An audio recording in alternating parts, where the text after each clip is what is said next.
Bonjour, Fabien Xpili, votre professeur de management chez DigiSchool. Nous allons aujourd'hui aborder le cours sur les avantages et les inconvénients du management à distance.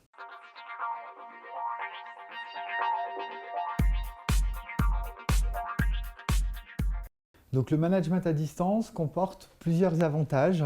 Le premier, ça va être l'organisation pour le salarié. Donc c'est-à-dire qu'il a la possibilité de faire un petit peu comme il souhaite.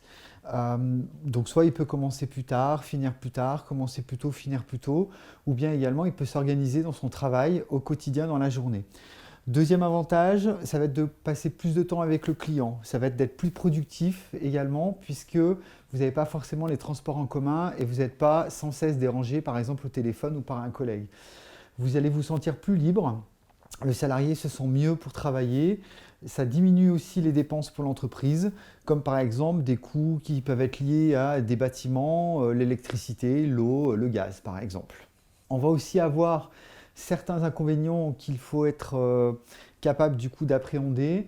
La première difficulté pour un manager, ça va être le contrôle du coup des performances. C'est vrai que sur une journée de travail, lorsque votre salarié est à distance, ce n'est pas toujours très simple de voir ce qu'il a réalisé dans la journée. Donc pour ça, il va falloir mettre en place des reportings par exemple.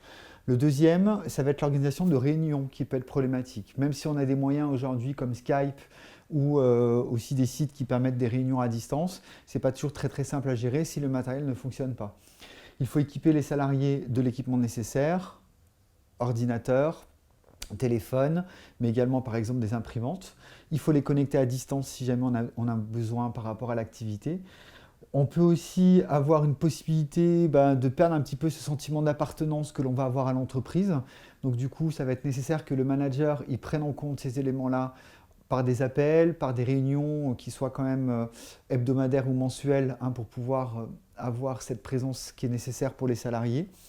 On va aussi avoir une organisation qui va être nécessaire pour une répartition des tâches qui soit optimisée afin que le travail soit productif et qu'on arrive à optimiser du coup ce travail à distance. J'espère que cette vidéo vous aura été utile. N'hésitez pas à aller voir les autres sur notre site internet sur le même thème et à télécharger les fiches de cours correspondantes. À bientôt chez DigiSchool.